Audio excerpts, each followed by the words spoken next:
The presenting sponsor of Moon Tower Soccer is FVF Law. To find out what makes FVF a different kind of injury law firm, you can visit fvf.law.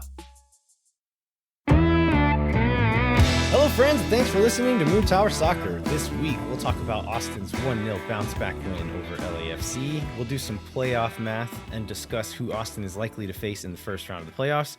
And we'll preview the final regular season game against the San Jose Earthquakes. My name's Landon, and I'm joined once again by Mike Crignola. Hey, Mike. Hey, everybody. I'm Mike Crignola. That's my best Jeremiah Bentley impression. Mike, we've gotten to see quite a bit of each other over the last few days, which has been a pleasure as always, but even more of a pleasure because I didn't think I was going to be seeing you as much because y'all are in Shakespeare season right now. We sure are. Yeah, we are deep in rehearsals for the Shakespeare mashup that Steph has adapted called Caesar and Antony and Cleopatra, which is a mashup of the Shakespeare plays Julius Caesar and Antony and Cleopatra, following Mark Antony's journey as he's torn between these two loves of his life. Tonight, actually, while we are recording this on Monday, and so spoilers, it's also during lunch break. But the reason why is because tonight we'll be doing a special event at the Zach Theater, celebrating all of our immensely talented multilingual actors in town. We will be putting the video up on YouTube on the Walking Shadow Shakespeare Instagram YouTube page. We will also be opening up ticket sales tonight, and so folks who are at the event that you can't go to if you're listening to this, we'll have first crack at tickets, but we'll make sure the ticket link is in the show notes so that if that is something that you're interested in, you can sign up and get tickets on Tuesday morning when this drops. Because, Landon, not to brag, but just like Austin FC, we have a sellout streak going. Oh, all right. Yeah, we have but like actually people showing up. I was at one of them, and there were fewer empty seats than there have been at Austin FC games for the last 3 years. Yeah, we are at a 97% sellout rate for all of our shows here so far. So we are slowly expanding the number of seats available as we get more money to rent bigger venues. But in the meantime, you got to act quick. All our tickets are $10 too. So like something that's really important to me is folks who may not have ever seen a Shakespeare show before, but then they look at a price of, $30 a ticket or whatever. It's really hard to bring 4 people out to see that show. But if it's, $40, maybe you leave at the half because you're not entertained. Or maybe you see the whole show and you like it and you stick around. That's kind of the hope. And what is the window range, like the date window here of when the shows are going to be? Yeah, we are looking at the the 13th or 14th of November through the 23rd of November. Okay. So we will have exact dates on that link in the tickets. I just know those are the days that I am busy with Walking Shadow live events. So yeah, jump on them quick. I went to y'all's last one. It was fantastic. Looking forward to this next one. So yeah, find the link, jump on them now. We also got to go to the U.S. men's national team game at Q2 together the other night. It's true. And that was it was a fun game. The result maybe wasn't exactly what we were hoping for, but it was an entertaining game. Ecuador fans were great. Yeah. I really enjoyed all of them. The vibe was super cool in the stadium. Like, I was glad for a draw, honestly, because of the first off, when you can draw the second best team in CONMEBOL, that's pretty cool. Secondly, there were definite opportunities to have taken that game. And so overall, it felt all right to me as a result. I think it kept spirits high after the game as well for both sides. So that was fun. Yeah, we've talked about how when the national team plays here, it's just such a different vibe from when Austin's there. I think having some of these Central American, South American teams come in and their fans, who I'm guessing most of the folks who are there live in the United States, do not get to return home often, do not get to see people from home often, do not get to see their teams play often. They always show up big to come watch these guys play, and they were so excited to be there, so excited to see their boys in person.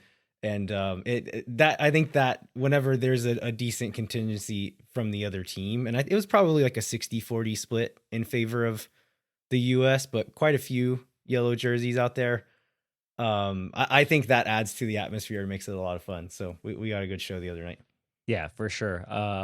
Also, shout out, honestly, like we never do this. We never get to do this, but I wanted to shout out US Soccer. They identified that tickets weren't selling well for this match because of the insane price points that they constantly decide to charge. And so they dropped the prices to $20 if you were at the World or the World Cup. If you were at the Open Cup final against Nashville. And so Steph and I decided to go because it was within a price point that felt reasonable to pay. And so we showed up in the $20 section, and it felt like there were a lot of families there, a lot of like folks who, similar to how we do Walking Shadow, like may not be able to afford to buy 6 tickets to go see a U.S. men's game. But now that they're $20, we're able to pack it out and fill the whole section. It was awesome. Really, really proud of U.S. Soccer for making that choice. We also connected with Andy Loughnane before the match against LAFC. Oh, you did? Okay. Yeah, who was able to confirm that this was a U.S. Soccer decision and not an Austin FC front office decision. Although he didn't mind how good the stadium looks filled out, right? So yeah, we were having that discussion the other night of like, I had a question of like, did like Pochettino put pressure on the federation saying like, hey, we need support and your prices are not helping us? Like, I don't know if that's true, but for whatever reason, I'm glad they did it because it was a great crowd. It was full. It was energetic. There were quotes from several players after the game saying like, this is what we need. This stadium was great. And so good for, I mean, you and I are USMNT fans. So I want to see that more, but also if you're just an Austin FC fan and not a US fan, we are now planting seeds with all these guys of whenever they're ready to come to MLS and be like, oh, I played in Austin that one time and it was great. Yeah. So Valerian Balogun in 2020, how old is he? We need Weston to come here and like FC Dallas fans would explode. That is the dream, right? Let's get both of them. All right, amen. All right, let's jump into Austin FC stuff this week. Austin FC beats LAFC 1-0 at home on an Owen Wolff header in the 83rd minute. Just like we drew it up. That's right. This win clinched Austin FC's 6th place. It also ruined LAFC's chances at moving into first place. This was, not going to lie, a boring game. And the results, as far as the table goes, didn't really matter all that much. For us, anyway. It did for LA. But winning is winning, right? Like 3 points are good. I was saying before the game, people were saying, "What, like, how you feeling? Like, what do you think's going to happen?" I was like, I don't know. It doesn't matter. This is all about like morale and momentum, right? And from a quality of play perspective, I don't know how much momentum it started in that direction, but morale is always going to be higher when you win. And so at the very least, you get the 3 points, you get that winning feeling again, and hopefully that can turn into something to carry forward. Yeah, I think the morale should come from how defensively sound, for the most part, the team looked, right? There were always moments. I think anytime you have Guilherme Biru on the field, there's going to be a moment where you wonder where he went. But like, in general, right, the defensive structure was sound. It worked. We were able to keep a guy like Jeremy Abobasi off the score sheet, which that in itself is like put a feather in your cap for it. Even if he had to help us out a little bit with a mistouch, chance on goal, but like I think it's a good home win to cap off the season for sure.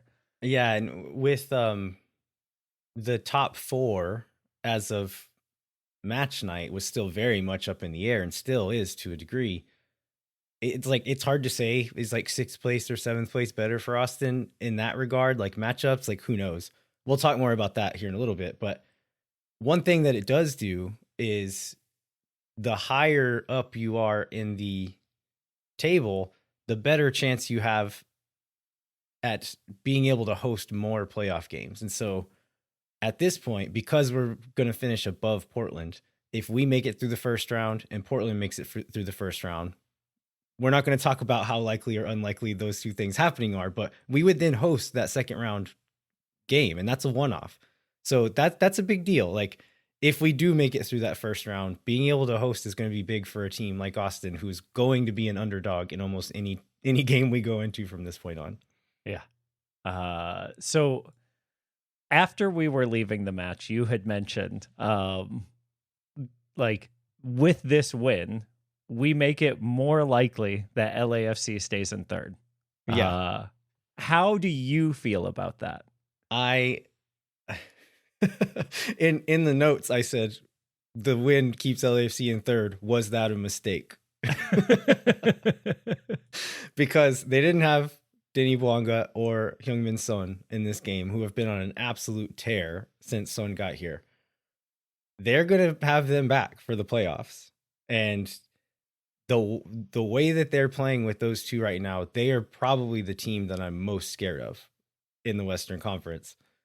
And so I really don't want to play LAFC as far as just like pure matchups go. But on the other hand, it would probably be fun to get to see Heung-min Son play in person for one. Especially this year while they're like seemingly firing on all cylinders, right? Like if we can shut that team down. Yeah, and like, that was going to be the other thing, like to see him play period, but then to see him play and beat him would be amazing. Yeah.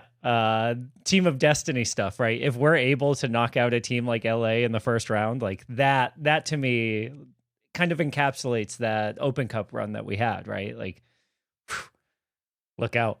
And the belief that would like propel us forward with would be crazy. Yeah. And I think we would be going into that with nothing to lose, and maybe any matchup, honestly. But I think this one especially, like, don't be scared. Like, they're supposed to beat you. If you lose, then that was supposed to happen.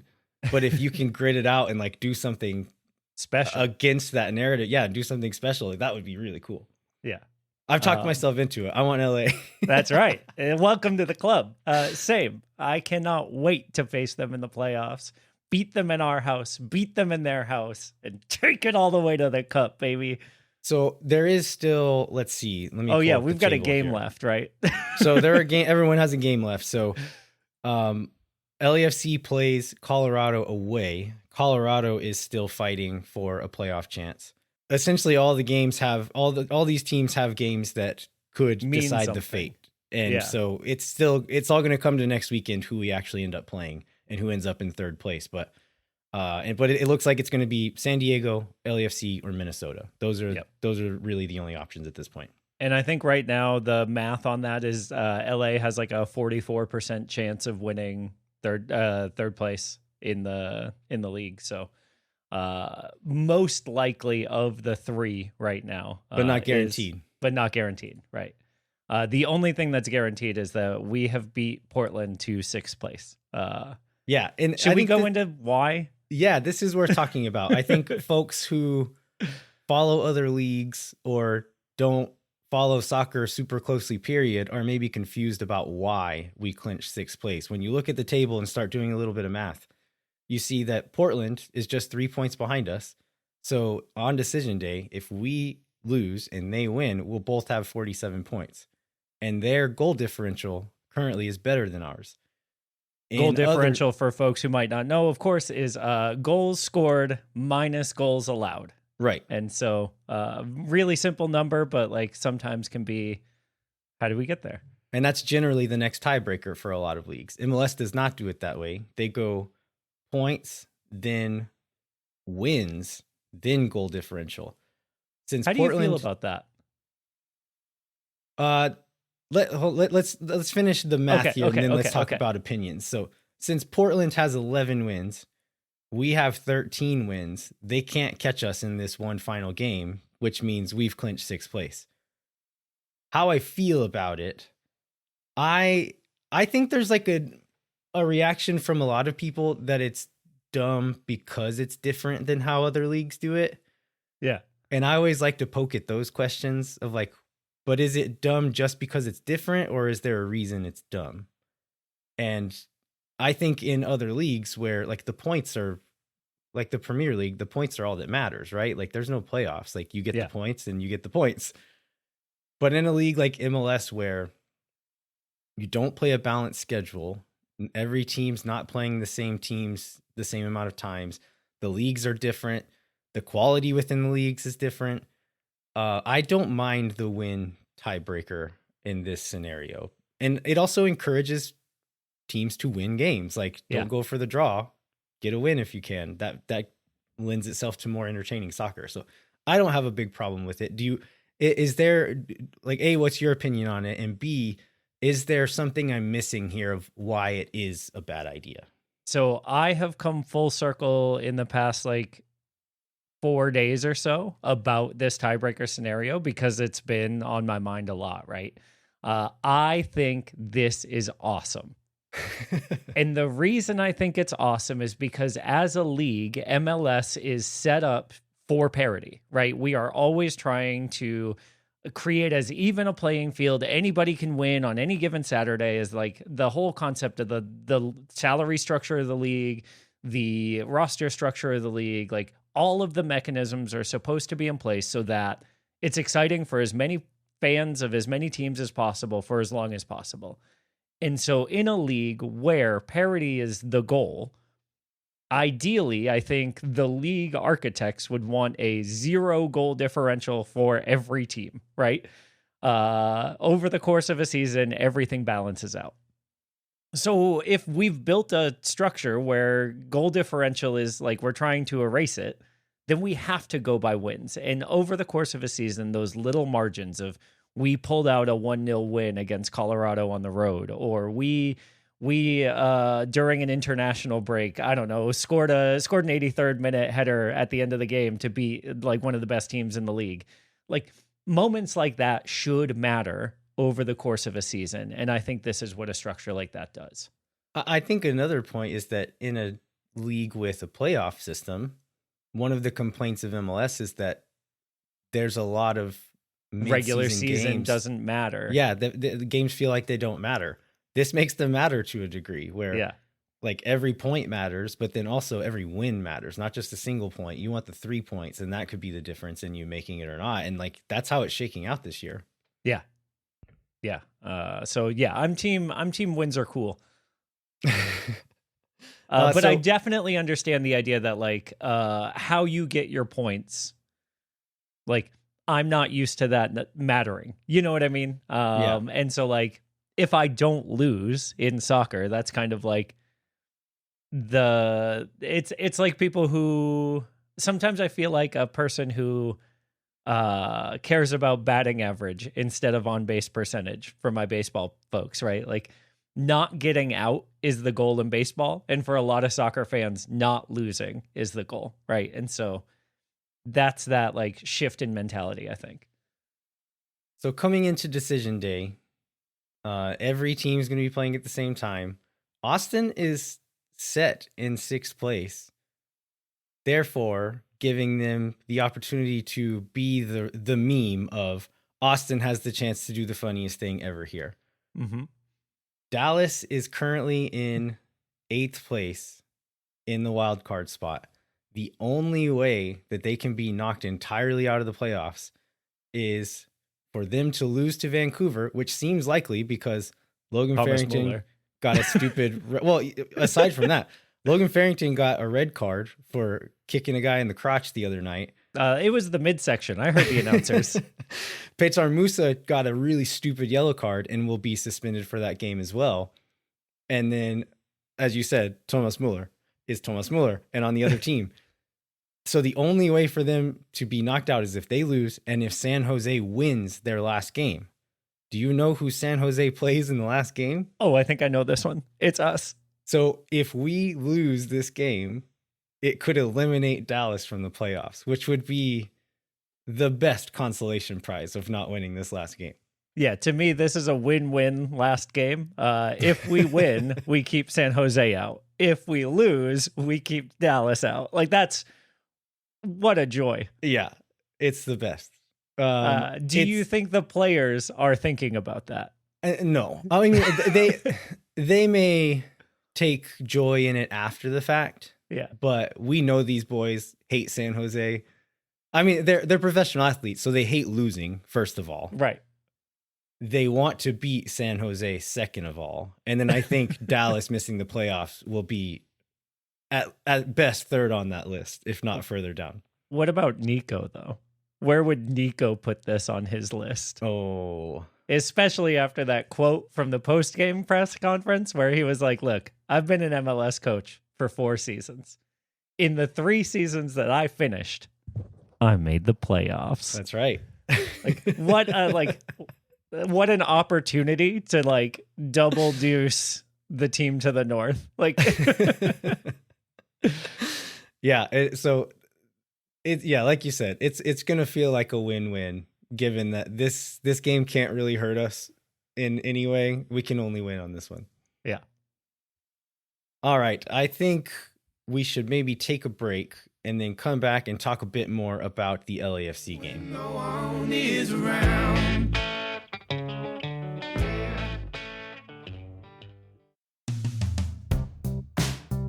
Moon Tower Soccer is brought to you by our friends at FVF Law, the official injury lawyers of Austin FC. FVF is a different kind of personal injury law firm, dedicated to community, transparency, and client education. And they have their own podcast called Summary Judgment. Check it out wherever you get your podcasts. You can go to FVF.law to find out what makes FVF a different kind of injury law firm and why understanding your legal options can dramatically change the outcome of a case. Once again, that's FVF.law. Amplify Credit Union is a member-owned financial cooperative that served the needs of Central Texans for over 5 decades. As a credit union, Amplify has no shareholders or parent companies. That means more of your money stays in the community. Amplify has been the home of fee-free banking since 2022. Their free checking accounts come with 0 overdraft fees or minimum balance. That means Amplify's fee-free checking accounts help you get more mileage from your everyday spending. Amplify membership is open to any Texas resident. Learn to trust your bank again at Amplify Credit Union. To learn more and to register for free parking at the Amplify Esperanza branch on game day, go to www.goamplify.com/moontower-soccer. You know, Landon, I wish you still did those crazy math problems about the average millennial spends $100,000 every 2 weeks on bank fees, and you could buy 16 beers for that at the stadium. I miss those. I had to take a nap because the math would give me a headache, so we'd have to take a break in the middle of the show, so we had to stop doing that. Makes sense. Instead, I have to say fee-free checking account.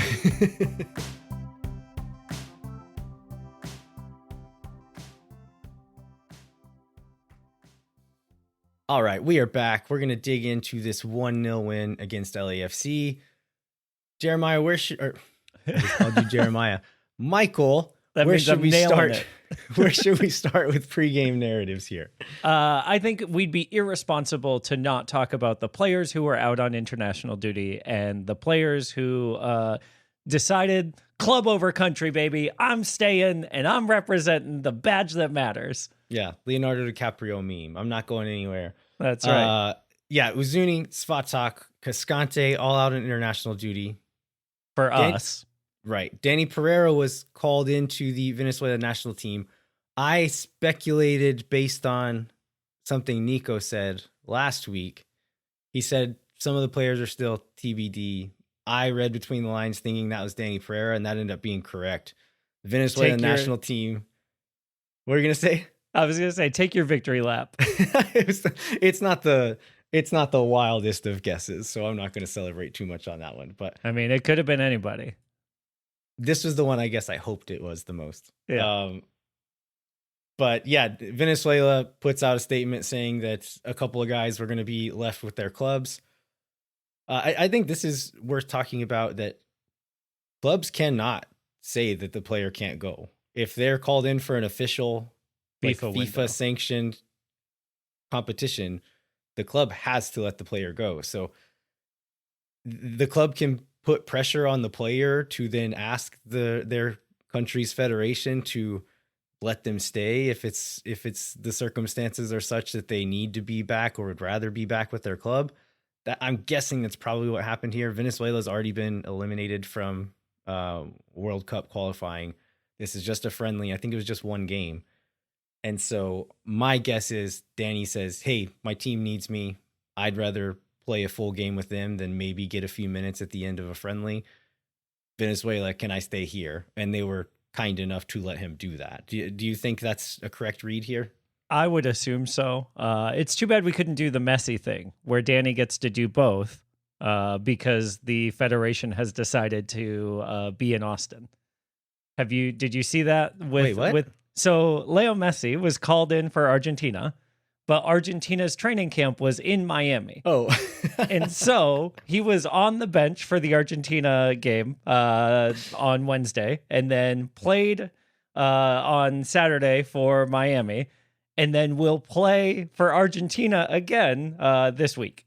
Did they play in Miami? Yep. Argentina? Yep.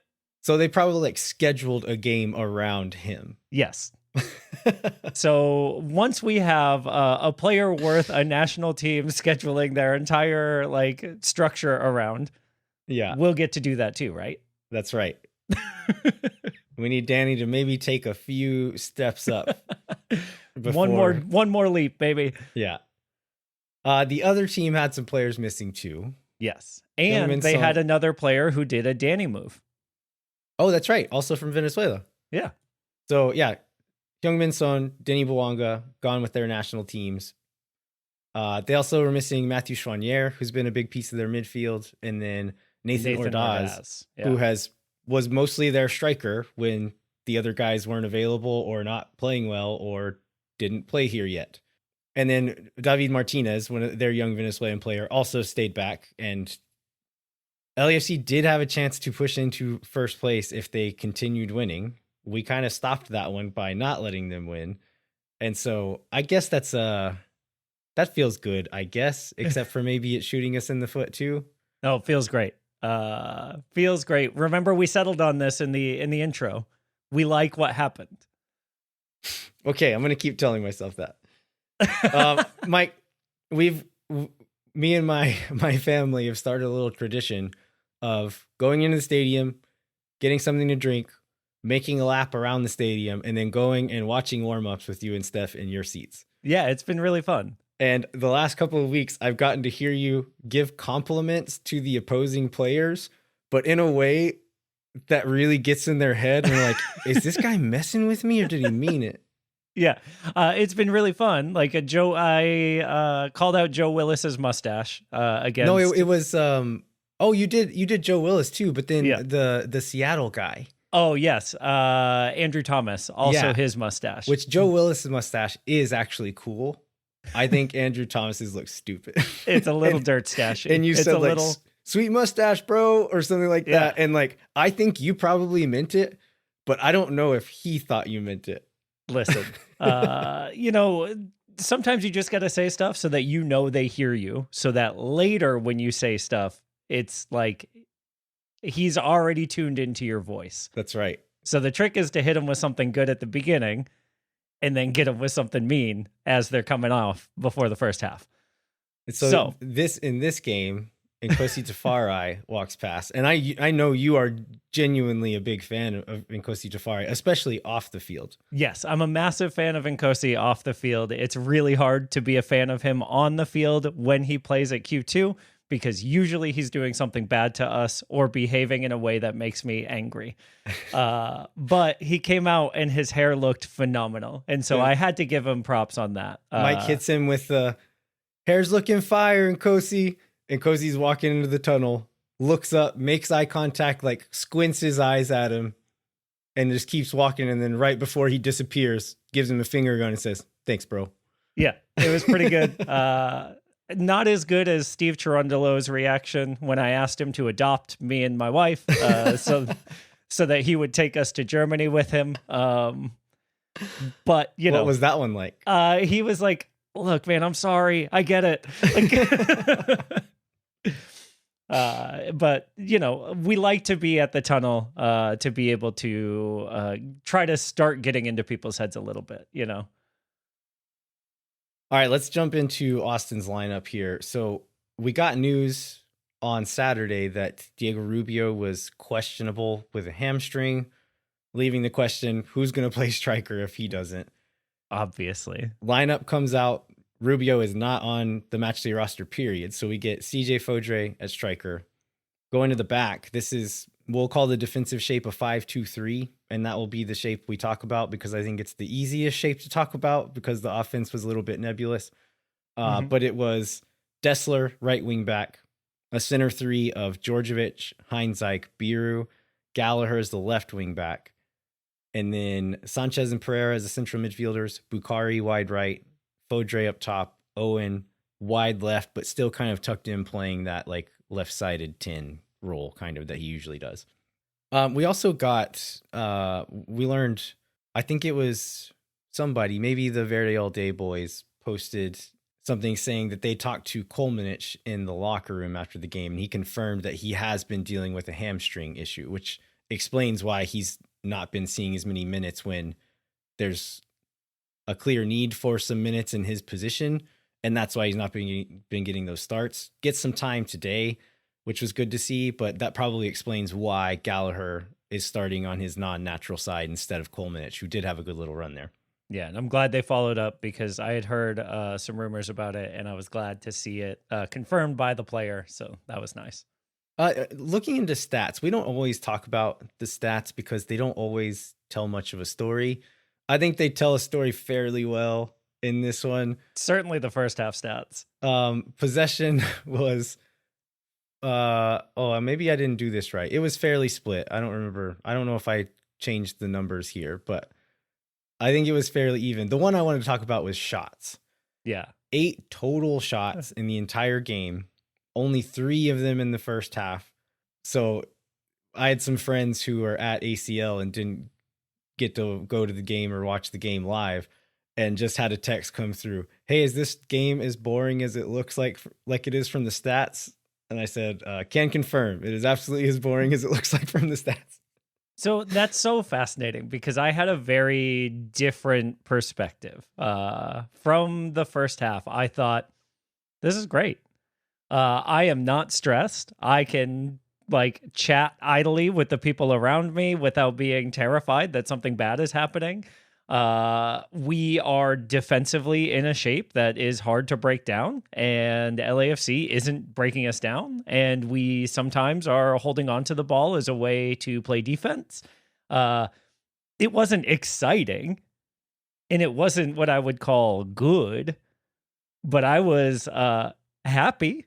I as an Austin FC fan, as a partial observer, I was still able to take some joy from the game, but I wouldn't tell a neutral observer to tune into this one for entertainment purposes. Certainly not. Absolutely not. That is entirely fair. And apparently the commentators hated watching this game. Another weird stat thing I noticed is a couple of different sites had Austin's total XG listed as 0.47, while also having Owen Wolff's XG on the single goal that was scored as 0.52, which is higher than the total somehow. Yep. So I'm not sure what's happening there. The MLS site had Austin's XG as 1, which I think tracks a little bit better with how the game went. Especially given that Owen scored from 1 yard out. Yeah, he was quite close. The stats definitely tell the story of this game, I think. Very few shots. LAFC with the slight edge in possession, 55-45.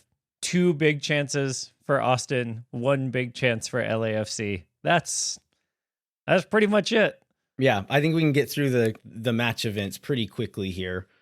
The early game goings on was essentially LAFC didn't have a ton of offensive ideas without their big stars. They even early on when they were struggling to score as much as they wanted to, they were still relying on Bouanga to create a lot of the dangerous moments. He just wasn't finishing them like they had grown accustomed to, but he was still the one getting in the most dangerous areas.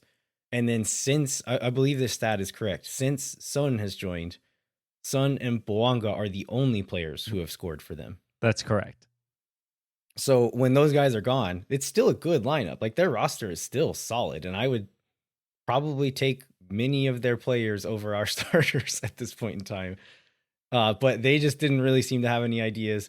Austin was playing in a very patient, that 5-2-3 shape defensively, and then building up pretty conservatively, not throwing too many numbers forward to the degree where it was hurting our offense at times. But it seemed like players were at times making conscious decisions of, I could make a run, but I'm not going to. Yeah. Because it would leave us a little bit open defensively. And they just never did that. And I think we'll get into a quote from Nico later on of like how that could have gone a little bit differently. But it in any case, it did seem like the conservatism was a plan here.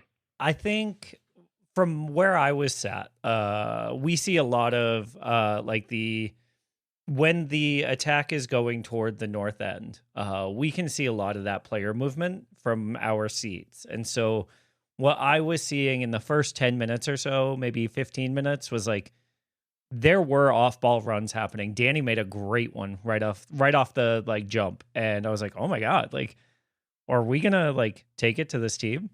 And then after that first 15, when we didn't get a chance in the goal, it seemed like, okay, we're going to sit back now. We're going to absorb pressure, and we're going to work through until the second half. But it definitely felt like there was we're going to try and punch him in the mouth right away. If it doesn't work, we're going to bunker, and we're going to like reset and conserve some energy, tire him out maybe. We can quickly go through the few exciting moments in the first half. Early on, CJ Fodre almost slide tackles Hugo Lloris and the ball into the goal as LAFC is playing around the back, and Lloris was a little bit casual there with the ball, and CJ made him think twice, but he did get the pass away. Nothing happened. On a corner, Fodre connects on a header, but I think the ball was maybe just a bit too high for him. He couldn't get up and over it, and just hits it over the crossbar. And then Jeremy Ebobisse gets a chance in the 40th minute. There's like kind of a surprise cross from Palencia from way out on the right side. Djordjevic is unable to clear it, kind of heads it straight down in the ground. One of their players heads it back into the mixer. Ebobisse arrives late, and the bounce just catches him awkwardly enough that he can't really get over the top of it and just sends it over the bar. But a guy who has historically punished Austin in moments exactly like that fails to do so, and we should count our lucky stars here. Yeah, just to quickly correct something, Bobisi did score against Toronto the last week, so both Bobisi and Amaya had scored since Son and Boanga have joined the team. Yeah, okay. But that helped me feel nervous, right, about Jabo coming into this game. Oh, great, he's already scoring again. He loves to score against us. This is going to be a problem. He gets that ball, and I feel like I'm watching the Hani Mukhtar goal from the Open Cup, because he's all alone in the box, and I'm like, oh God. This was much easier than the Mukhtar one too. Yeah, but instead he boots it over the goal and saves all of our hearts. So we get to halftime. Early. There's 2 minutes of added time given, but then the whistle's blown like 15 seconds into it. The ref runs up and talks to Ilie, and I saw Michael Bartolome posting this, friend of the show, Michael, and then went back and heard on the broadcast. You can kind of hear the ref as he's talking to Ilie, and he says something about it being a mistake. Was giving 2 minutes a mistake, or was blowing the whistle a mistake? And it should have been 2 minutes. Yeah, I would assume both. On the one hand, it's rare to see no added time, but on the other hand, nothing happened. So like it could have been it shouldn't have shown 2 minutes. But then at the end of the game, we got 5 minutes of stoppage time. So Steph thinks... Which felt heavy in that moment, too, because Right. there were not any reviews. There's not a lot of stoppages, so... Yeah, Steph's theory is that the first half whistle was a mistake, and they just tacked on the extra minute and a half to what would have been 3 minutes of stoppage time. But rather than show 3 on the board and go 5, they just showed the 5. Yeah, which honestly, if LAFC had tied it up in the 5th minute of We'd added be time, screaming right now. I would have been furious because that's not how it works. We'd be going all caps, baby. But in the first half, there was nothing happening anyway, so I don't think it mattered much. But then to add it back on when it might have mattered, I don't know that I would have agreed with that one. But yeah, nothing ended up coming from it. Get into the second half. Exciting moments from the second half. Again, we'll go through quickly. We trade stupid handball calls where Ryan Hollingshead comes through Danny's back. Danny either was properly fouled and fell or made a meal of it and fell. I couldn't really tell, but falls on the ball. Instead of calling the foul, they call a handball on Danny, and it's going LAFC's way. Less than a minute later, probably, Djordjevic clears the ball up the sideline, and it bounces, and Hollingshead just catches it in his hands and takes it as a throw, but the ball never went out of play. And so they call a handball on him. Danny was definitely fouled in that moment, by the way. That was it right looked in front like of it us. to me, but they didn't show a great cleared replay. out. I will say, I know refereeing decisions are not a thing you like to talk about, and yet every week you talk about them. I think the briefest thing that we can say about this one is he was bad on both sides, and overall fine. I think it was balanced at the very least. Yeah. I don't think it was super influential for the most Agreed. part. So another moment of symmetry. We got the 2 stupid handballs, and then 2 Irish players get a shot from the top of the box. Morin gets one for LAFC. That was really one of the only moments where Stuver was challenged on the night. And then a couple possessions later, Gallagher gets a shot from the top of the box where Owen plays him in. Our wing backs were, I think, especially on that left side, a lot of rotation happening, right? Where Gallagher especially was pushing really high and was often playing as kind of the left winger in the attack when Owen would float inside, but then Biru would push there, and those 3 were really just kind of floating all over the place to the point where Gallagher at times would be standing in the 18-yard box with Biru wide left and Owen kind of dropped in as like a midfielder there. But that's what happens here. Owen plays to Gallagher's feet. Really nice touch and turn from Gallagher to get the shot there, but then the placement just isn't quite good enough, and Lloris is able to save it. There's a moment where a ball, I don't remember how the ball gets there, but I think they play a ball over the top and it's bouncing into the box. Heinz Ike is just kind of shielding Tim Tillman off of Stuver, and Tillman is just like leaning the entire weight of his body into Heinz Ike. And Heinz Ike just does a little Toreador Ole on him and just lets him fall into the box. And I think that's the thing that like a lot of refs probably would call a foul, and credit to this ref. He was like, nah, he's being a jerk. He deserved that and just let it go. We get a no call on a potential penalty on a Guilherme Biru run into the box. Do you remember who played? I think, is it an Owen free kick? God, I can't remember. I think it's Owen plays a ball, like a diagonal cross into the box. Gallagher kind of slides for it, and it bounces inbounds, and he's not able to get to it. But in the run-up, there's some pretty heavy contact with Palencia and Biru. Biru goes down. It's a no call. They didn't show a close-up enough of it, but anytime I see the last couple of weeks when I'm seeing any contact in the box and comparing it to the penalty in the Nashville game on the goal that Owen scored, I think there's probably about 4 penalties on that play. If Danny's penalty is a standard. Yeah. If you're calling it like that, that match, then yeah, probably. I think it would be an interesting, because like on the Danny one in the Open Cup final, it was called, and then they're showing 100 replays, and then the commentators in the booth have to then talk about that, right? And have to make a decision. I think it would be a fun exercise to just take isolated close-ups of any corner kick, any corner kick, and then tell someone this was called for a penalty. Do you agree with it or not? And I think almost every time we're like, oh yeah, that's a clear foul. You got to call that one. Like, actually, nobody talked about this. It wasn't even on TV. It was not a foul. Nobody thought about it again, ever again. And that would be like every corner kick in the history of soccer. One day we're going to win a cup and let this go.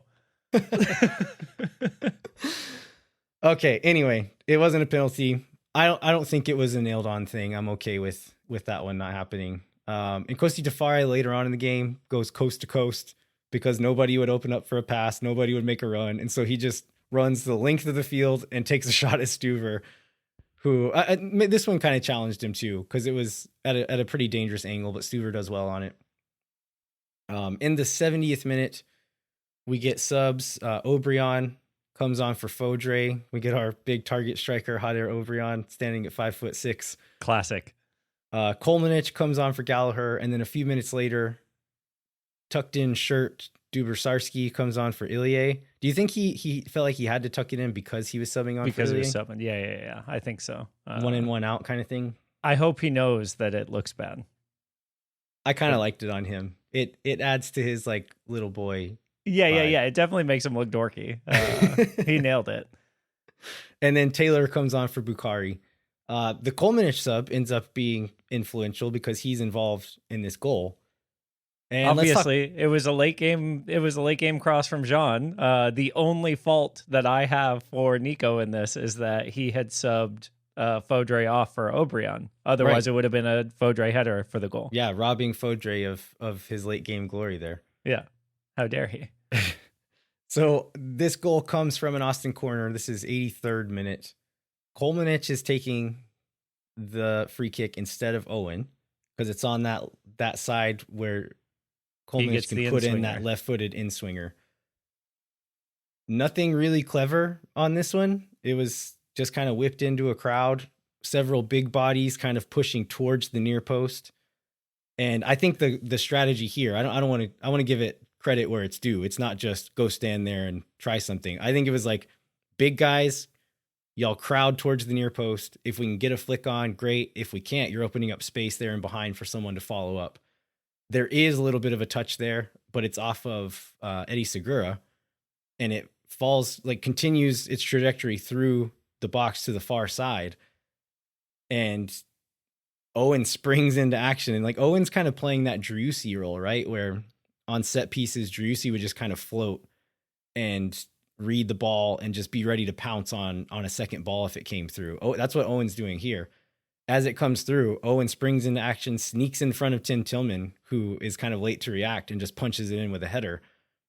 I don't think this was Owen's best night. He had some sloppy touches at times, some poor passes, but still had lots of moments where he shows that, oh, this guy's special. He can be a difference maker.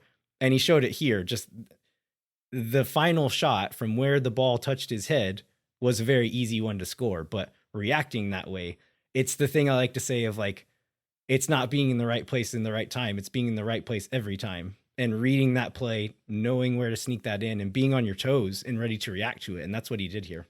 Yeah. And to be fair to Owen, he still had a pretty darn good night. He didn't have I'm saying by his standards, yeah. He was worse than he has been, but still probably maybe our best player on the field for the whole night. Yeah, I think so. And it's a testament to, I think, his like mentality that he was able to stay with it through the whole match to be able to find this goal, right? Even on a day where I'm sure he didn't, like, looking at his body language, he didn't feel like he was playing at his best. And it, like, some of the criticism I've seen online about Owen's performance was that that tentative nature that we have seen in the past from him, kind of showing up again. How much of that do you think was maybe a game plan to like keep it tight and to keep it under control against this LAFC team, versus like that I'm reverting to like controlling what I can control and not taking a risk? Yeah, I don't know. I have noticed that some. It's hard to say. Like we don't know what's going on in his head. But just from the team perspective, it very much seemed like they were playing it safe intentionally. So Yeah. I think it's hard to say like, oh, Owen was doing that, but nobody else was, when it was very clearly like baked into the plan a little bit here. Right. And so either way, like it could definitely be an Owen thing, but like it was very also clearly part of the strategy for this match. Yeah. Austin's able to kind of just ugly it up for the rest of the game. I was looking at the stats. LAFC is credited with one more shot after this. I went and found the thing they're calling a shot. I don't think it was a shot. It was just like a 50-50 ball that Amaya lunges towards. And I don't think he meant anything by it, and that got counted as a shot somehow. But it was almost nothing else happened for the rest of the game. Yeah. And Austin sees it out for the win. Brad Stuver did what he said we would do if we had a win in the Open Cup final, and he takes almost 40 seconds to kick in like one of the last balls of the game. Folks, he wasn't lying. So here's the proof. I was in my seat saying, Brad, take as many yellows as you need to, right? Well, one yellow. Don't take a second. Give him 4. I don't care. No. All right, let's get into I guess we're going to do things we liked, things we didn't like, and things we learned. Do you have any individual player notes that fall outside of those categories? I do. I have one. After the match, Steph and I hopped on the Happy Foot, Sad Foot live stream that they do after every match as a reaction pod, and we were listening to that, and they had an LAFC fan who was in the stadium do a call-in, because that's part of their show, is like call-ins after the match to talk about it.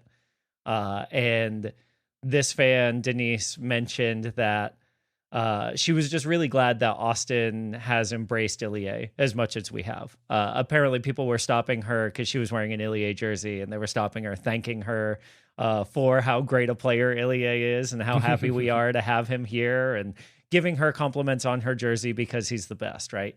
And she said that she thinks Ilie loves it here more than LA because she's never seen him work as hard as he did as during this match. I don't think I've ever seen him run that fast, she said.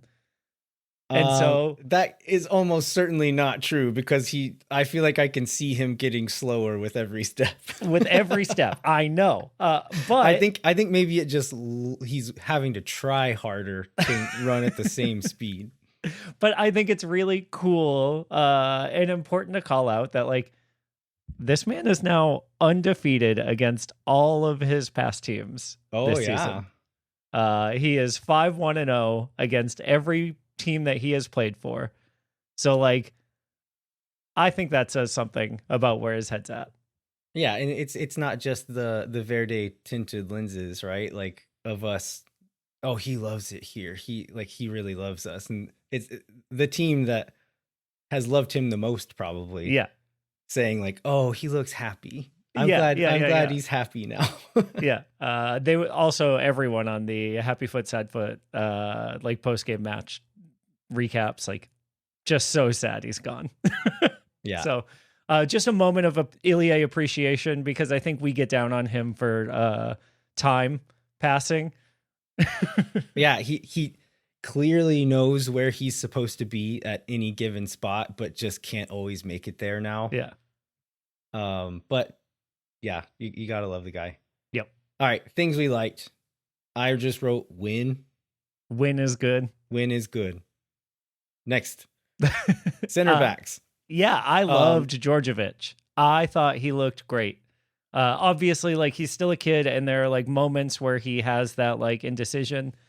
A moment that stood out to me with him specifically is he plays a ball back to Stuver, like as he's got an LAFC player bearing down on him, but they are at like midfield, and he turns and plays the ball back to be safe.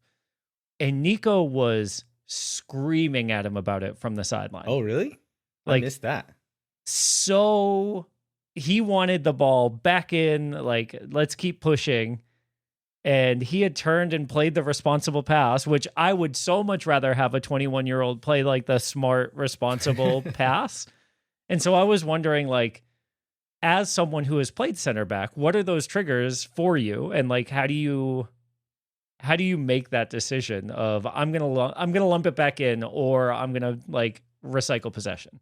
I like game state is a lot of it. And I don't know when in the game this happened, but if it's a part of the game where you're trying to hold on to a lead, like absolutely play it back to the keeper. But there were other moments in the game where I was frustrated with there. I think Clinch, like right when he comes on, there's a ball popped way up in the air, and instead of bringing it down on his chest and like pushing forward, he lets it bounce and lets two LAFC players come on him, and then plays like kind of a poor ball back to Stuver, and that's when Stuver has to come way off his line and like karate kick a ball out of bounds because Clinch didn't react in that moment well enough and like could have been a bit more aggressive and pushed the ball forward.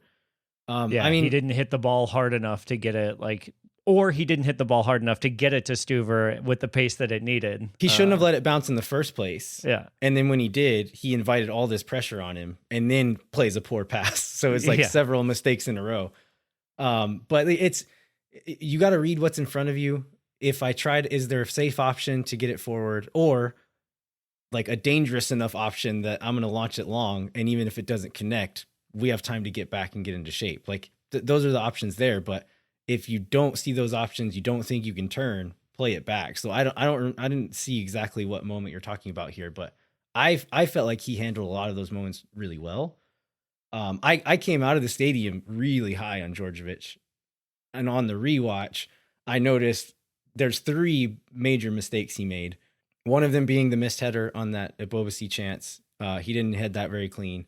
Another one, he just misplays a pass as we're swinging around the back on a throw in and just plays it straight out of bounds when super heavy. Dessler's standing like 10 yards from him and no pressure at all. And then another one is late on. David Martinez comes on and Djordjevic receives a ball, turns, is going back towards goal, and Martinez sneaks up on him and picks his pocket.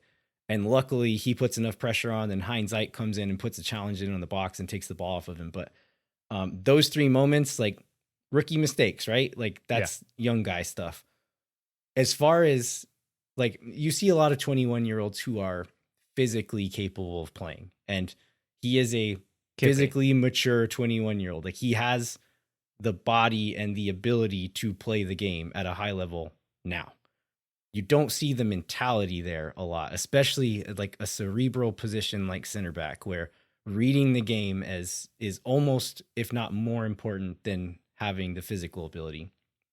And the way that he was following midfielders into the, like when we play that back 3, those wide center backs are not just given permission, but told to like track those tins into the half space pocket. And he did really well in those moments, cut out a lot of balls, got on the end of a lot of LAFC crosses coming in. That was the most encouraging thing to me. And like, you can say the mental side is what was lacking in those other moments. And that's true. Those are things that he'll get better with. The game reading stuff that he's doing now is really encouraging. Yeah. I think Brendan Heinz Ike also had a rough run of games, like not terrible, but not to the standard we've come to expect from him. I thought he was solid again tonight and looked like his old self. Yeah. Also, like as much as we teased earlier about Biru just ending up somewhere, he still comported himself decently well. Really, for him, a disciplined performance at that left center back, right? Like, we know there's going to be a moment where where's Biru? Oh, of course he's at the point of the attack. Why wouldn't he be? Yeah. But like the way he was able to recover and the way other players were able to cover for him, especially Danny and Ilie on that back line, like it ended up being something that like the team was able to work around pretty well. Something else I liked is that Mikel Dessler went a full 90. Yeah. Which was a thing I was afraid we would never see again. But if we have any chance of making a run in the playoffs, we need that man on the field as much as possible. And I know, I know people know that I like him, but he just does so many little things that soccer is a game of margins, right? It's like the the cleanness of a touch and the quickness and accuracy of a pass one time doesn't mean anything, but a combination of that happening over the span of a game is how you gain advantages. Dessler will give you that advantage every time he touches the ball, and that adds up and it makes a difference. And then add on his defensive abilities on top of that. He's just such an important player and such a high level player that if you want to match up with the teams we're going to have to match up with in the playoffs, he needs to be on the field. So very glad to see him go a full match again. Yeah, for sure. I really liked calling into the Happy Foot Sad Foot postgame to talk about how great Austin FC is, best team in the world, number one. But also, I think the vibe after the game from the LAFC fans was ultimately the vibe that we kind of hope that we facilitate as Austin fans, right? A lot of folks in the chat were like, great, now I'm unintentionally learning about Austin, or stop making me like this team that beat us, or I don't want to hear good things about this city. Stop it. I like it. And folks who were at the game had nothing but nice things to say about their in-match experience, in-stadium experience, people being very welcoming and warm to them. And so I like that we are starting to develop a positive relationship with opposing fans, reputation, right?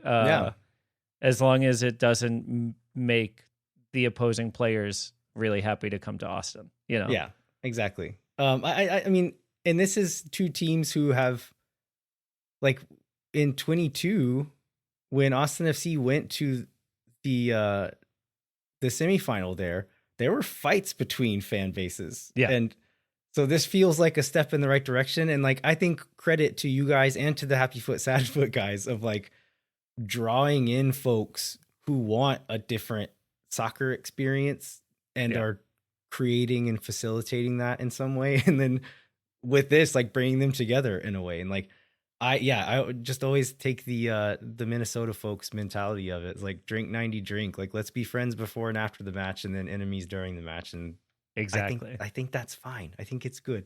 I am personal enemies with Happy Foot Sad Foot though, because they bought swoontowersoccer.com and are currently redirecting it to their website. They are holding it hostage right now. The current asking price is either $5,000 or $4,500 and a kiss from one of our 21-year-old players. Who are the options there? Georgievich. Maybe they'll change their mind whenever they see his beard and how scratchy it would be. Yeah, they don't believe he's 21. They want to see the birth certificate. Steph and I don't believe it either, to be fair. That man is 35 and you know it. This next one, I wasn't sure if I should put it in liked or didn't like, but Danny Pereira was on a mission to kill people in this game. He was spicy. He absolutely wrecks Marky Delgado in the first half and gets a talking to. Gets a foul in the second half that wasn't yellow card worthy, but the ref did the thing where he starts counting on his fingers. And he's like, all right, that's enough, bud. And then Danny gets subbed off not long after that because I think they were afraid he wasn't going to turn it off here. But I mean, Danny just gets in those moods sometimes, which is useful to us in a lot of games, right? And he's learned to control that a little bit and use it to his advantage. I think maybe there's a little bit of, we're talking about building bridges between fans. I think the guys who have been on this team for several years still have a little bit of something in them for LAFC of actually screw these guys. Yeah, I think there's a lot of holdover from a 2022 really disappointing semifinal appearance, and just generally the kids call it glazing, the general glazing of the LAFC team from national media, right? That Austin doesn't seem to get, despite the fact that before they signed Son, we were basically in the same place, underperforming stars, questions about the coach, questions about the style, but for LAFC, it was always, they'll figure it out. And for Austin, it was always, they're screwed. Yeah. And I think the players know that. Marky Delgado's probably I wasn't even on that team, man. Why are you going to take it on me? He's like, who'd you play for? The Galaxy? That's right. You still deserve it. All right, Landon, what didn't we like? I did not think that Austin's attack looked like one that's going to go on a deep playoff run. And like we're missing Uzuni, who's been a big piece of this team. But just like off-ball movement was terrible at stretches in the game where we're talking about being conservative and not like fullbacks not making huge bombing overlapping runs. But there's times when Bukhari and Dessler would be wide outright, isolated. There'd be 6 guys on the other side of the field, all of them standing perfectly still, making no runs, no movement at all. We can't play like that and score goals. Like, that's not how you score goals out of open play. Nope. Bukhari got into some good spaces, toasted a few guys, but then he'd look up and there'd be nobody in the box because nobody would crash and make a run. We've seen that with Uzuni. Like, he'll drop in and kind of help play make, but then once the ball gets wide, because he was helping play make, he's not in the box, and then there's nobody in the box. And so we need to figure some of that stuff out. And we were talking about the conservatism that was kind of baked into this game plan. Andrew Wiebe talked to Nico Estevez at halftime, and I saw this when I did my rewatch. But one thing Nico said, it was like, I think we're using the ball to kind of create some overloads and create some moments, but we need to figure out, the direct quote was, know when to change the speed. And this is something that, like, when Austin FC has been at their best, they've been patient.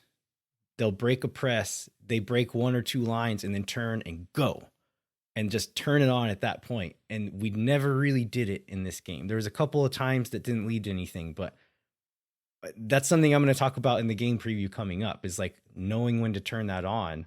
And I think that's how Austin could be dangerous. And we just didn't see it very often in this game.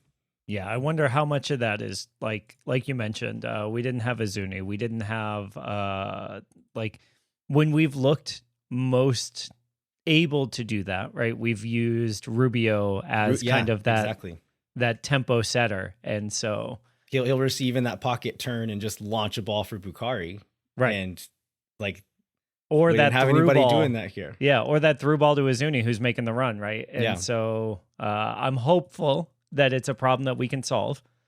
But yeah, it is a concern if we don't. Yeah. What did we learn from this game? I had something here and I can't remember what it was now. I think we learned that the mentality of this group is strong enough. If the circumstances play out the way that they're expecting, right? I think, to your point about, like, we saw a clearly conservative game plan. We understood that the goal was not to get scored on.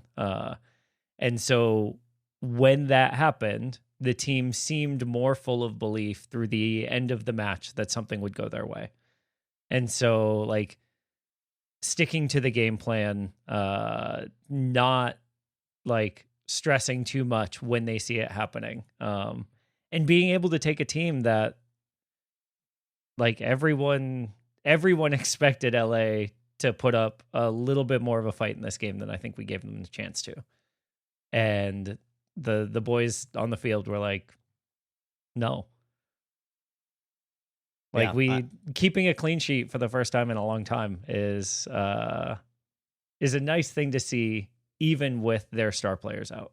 Yeah, for sure. And I hate to end on a downer here, but I'm going to, is that I think both of these teams learned that they need their best players on the field in order to be a real threat. Yeah. And that if we end up playing them in the playoffs, like, I know they're probably going to have them all. Hopefully we have them all in good form, but I think it's going to take that for us to be properly dangerous. Like, we need all the pieces in place and firing on all cylinders for us to have a chance. So hopefully we can get that going. All right, let's take a quick break. We'll be right back, and we're going to preview Decision Day away in San Jose. There's some interesting stuff going on here, and I think probably some good learnings that could happen in this game for us going into the playoffs. So hang tight. We'll be right back with all that. Moon Tower Soccer is brought to you by Sage Wilson Realty. The team is made up of Austin experts who are client-focused and have over 30 years of combined real estate experience. If you're someone you know or in need of Sage real estate advice in Austin, talk to our friends at Sage Wilson Realty. Be sure to check them out online at sagewilson.com. Our premier sponsor is McGuire Woods Consulting, helping clients in the public affairs space from lobbying at the local, statewide, and federal levels to digital and communications campaigns across the country. McGuire Woods Consulting has offices in 10 MLS cities, but only supports this podcast. Why, Mike? Because Austin FC is going to the playoffs. That's right. Contact our friends at McGuire Woods Consulting at www.mwcllc.com for more information. And this is the real playoffs, not the play-in game, which isn't real. Now that we're not in danger of being in those, I'm declaring that that's not real playoffs. I always declare that that's not real playoffs. Suck it, Dallas.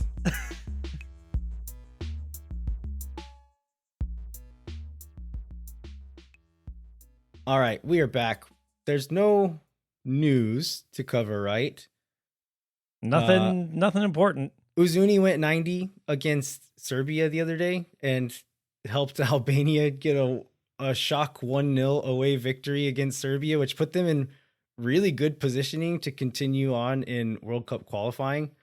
I think I heard them say on the broadcast that they've never qualified for a World Cup, which isn't surprising, but I had not really ever considered. So I watched most of this game. It was mostly just defending.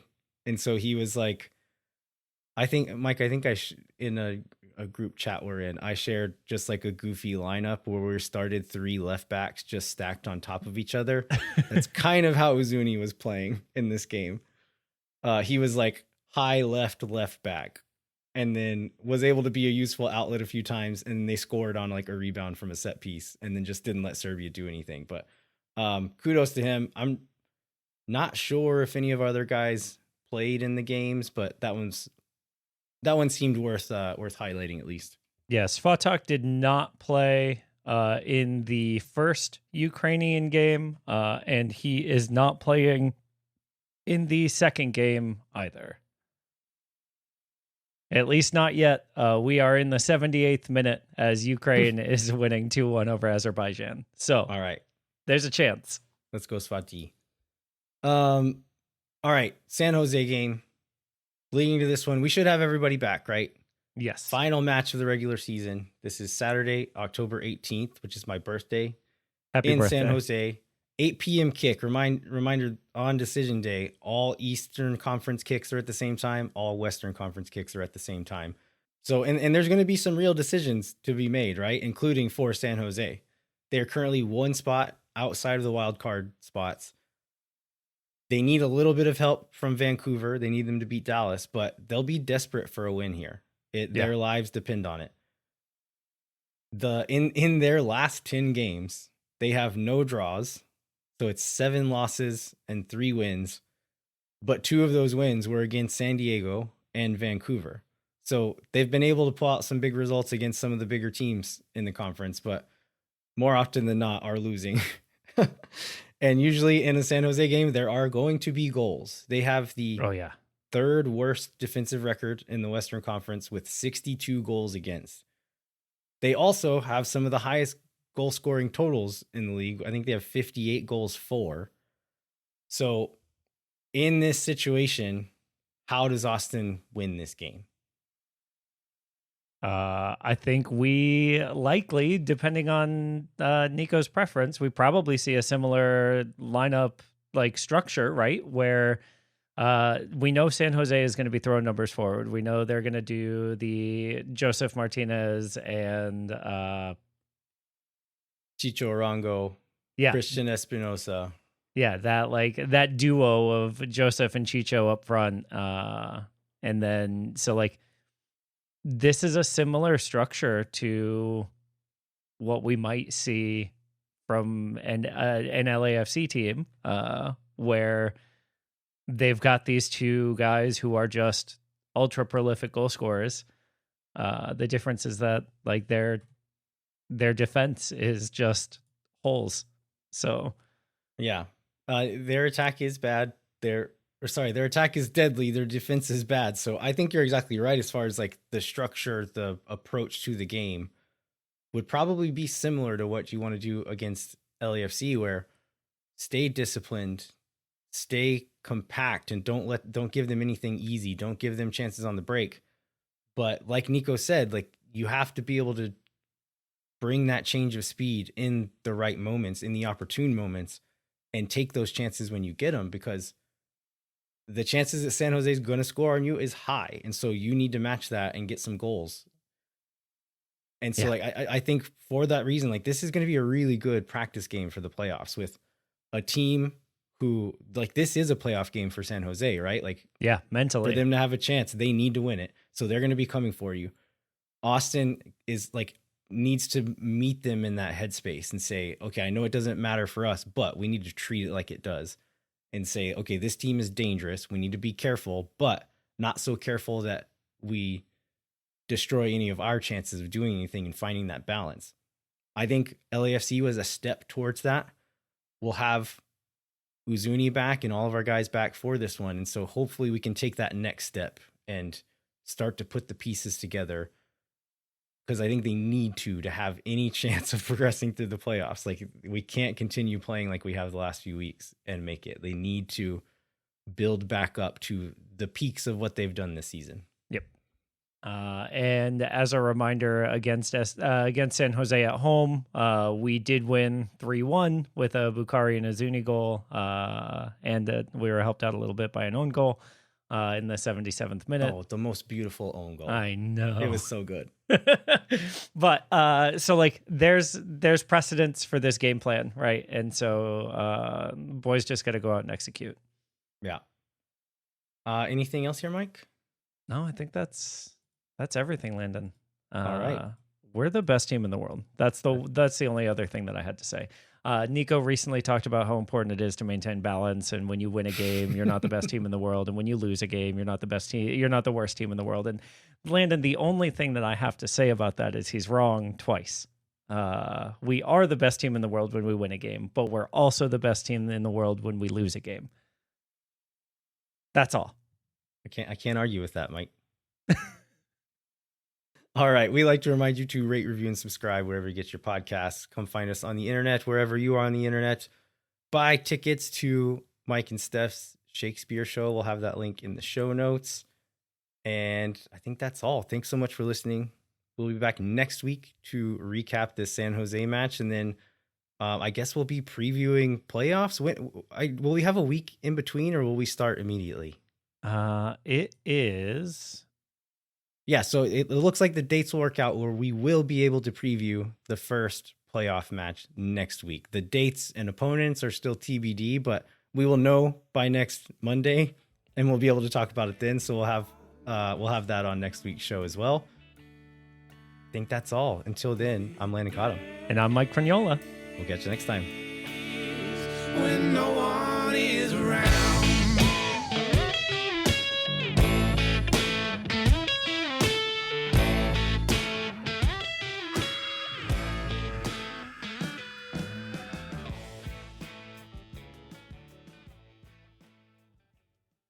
Think for nothing, you never. La gente. Oh my God. Zula Chupa Boom sauce. Yeah. Love you. Bye. Love you. Bye.